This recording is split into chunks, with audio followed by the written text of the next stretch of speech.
Halo kelas 12, kita sambung lagi sekarang tentang kuat medan magnet pada solenoida ya. Jadi kalau kemarin pada kawat lurus panjang tertentu dengan panjang tak tentu, kemudian kawat melingkar ya di pusat maupun di sumbu. Nah, sekarang ini adalah pada solenoida. Nah, apa itu solenoida maksudnya? Nah, kalau solenoida itu berupa kawat yang dililitkan pada inti yang berbentuk silinder gitu ya, kayak tabung gitu. Nah, atau kumparan dari kawat yang diameternya itu sangat kecil dibanding dari panjangnya. Jadi jika dialiri listrik maka akan menghasilkan medan magnet gitu ya.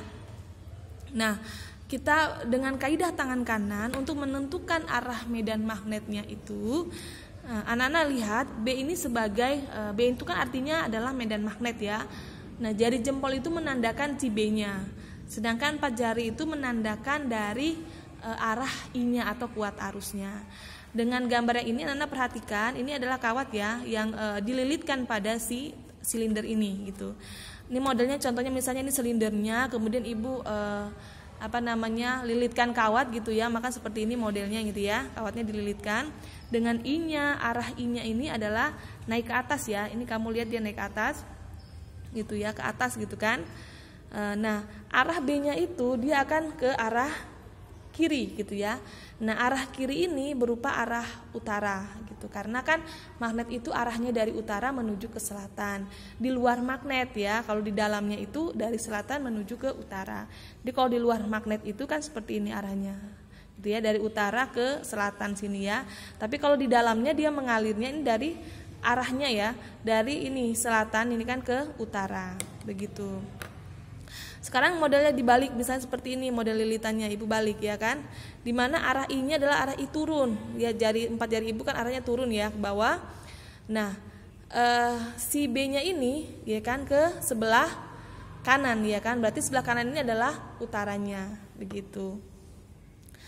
Kemudian kita lihat ya, untuk mencari si medan magnet pada pusat solenoida.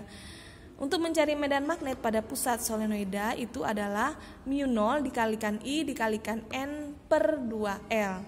Nah, di mana μ0 itu adalah permeabilitas dari vakum, kemudian I itu adalah kuat arus, N-nya adalah banyaknya lilitan yang dililitkan pada si kumparan pada silinder tersebut. Kemudian 2L, L itu adalah panjangnya ini, panjangnya dari silinder itu. Dikali cos alfa kali cos theta. Karena di pusat silinder gitu ya, karena di pusat silinder maka alfa dan betanya itu mendekati 0. Kamu lihat gambarnya sangat kecil sekali sudut yang terbentuk alfa dan beta, maka alfa dan beta itu mendekati 0 sehingga dianggap 0 gitu ya. Maka cos alfa itu 0, cos beta itu 0. Karena cos alfa 0 sama dengan 1 dan cos beta sama dengan 1, 1 tambah 1 sama dengan 2 bisa coret di sini. Maka medan magnet di pusat solenoida itu sama dengan μ0 kali I kali N dibagi L. Ini turunan rumusnya ya. Jadi mencari BP atau medan magnet di pusat solenoida adalah μ0 kali I kali N per L. Sekarang adalah mencari medan magnet pada ujung solenoida. Kalau di ujung berarti kan di sini. Tarik garis ini kan berarti ini betanya yang ini, kemudian ini alfanya. Sudut ini alfa, yang kesini sudut beta. Alfanya membentuk sudut 90 derajat. Sedangkan betanya ini sangat kecil sekali. Sangat kecil berarti mendekati 0. Karena ini mendekati 0 dan alfanya adalah 90, cos 90 0, cos beta 0 berarti 1, maka μ0 kali I kali N per 2L kali 1. Kali 1 berarti tetap dirinya sendiri ya. Berarti tetap solenoida, medan magnet solenoida di ujung itu adalah μ0 kali I kali N per 2L. Ini yang medan magnet di ujung dari solenoida.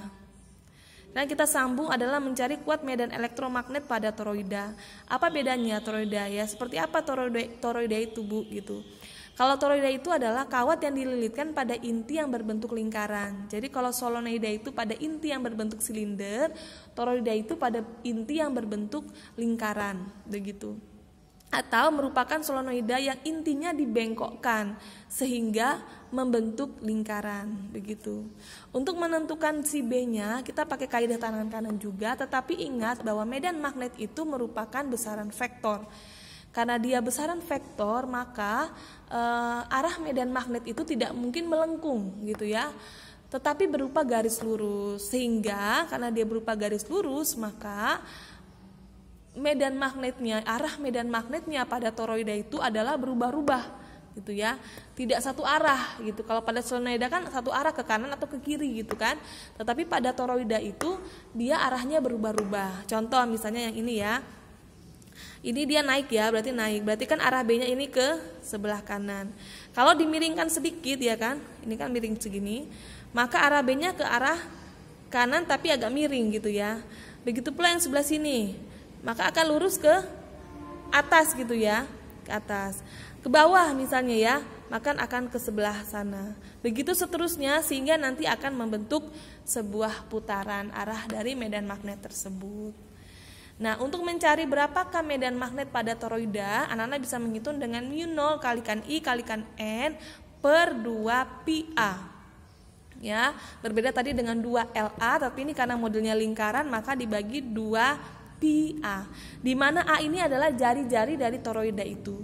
Jari-jarinya artinya jari-jari efektif ya. Maksudnya efektif itu begini.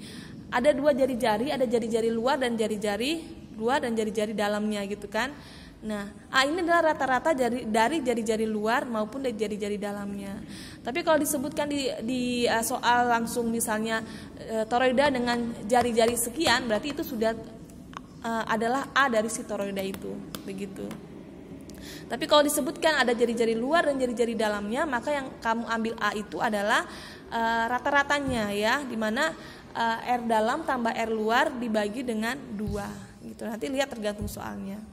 Itu saja untuk materi tentang medan magnet. Ada tadi kawat lurus ya, yang dengan panjang tertentu dan panjang tak hingga. Kemudian pada kawat melingkar di pusat lingkaran maupun di sumbu lingkaran. Kemudian solenoida itu ada 2, di bagian pusat solenoida maupun di ujung dari solenoida, dan satu lagi pada toroida. Semoga Anda paham semuanya untuk materi ini, dan jangan bingung pada rumusnya yang untuk solenoida gitu kan. Beda di pusat maupun dengan di ujung. Bedanya kan di sini L, ini 2L. Kamu ingat saja gampangnya begini. Kalau di ujung itu kan berarti ujungnya ada 2 ya kan, berarti per 2L. Kalau di pusat itu kan cuma 1 nih ya, pusatnya cuma 1, berarti per L saja, jangan 2L. Gampang ingatnya ya, kalau di pusat berarti per L, kalau di ujung karena ujungnya ada 2 kanan dan kiri berarti per 2L, begitu. Ibu harap semoga paham. Contoh soal akan kita bahas hari Jumat, silakan dikerjakan dulu, dipahami dulu, nanti Jumat kita akan sama-sama bahas ya. Terima kasih kelas 12.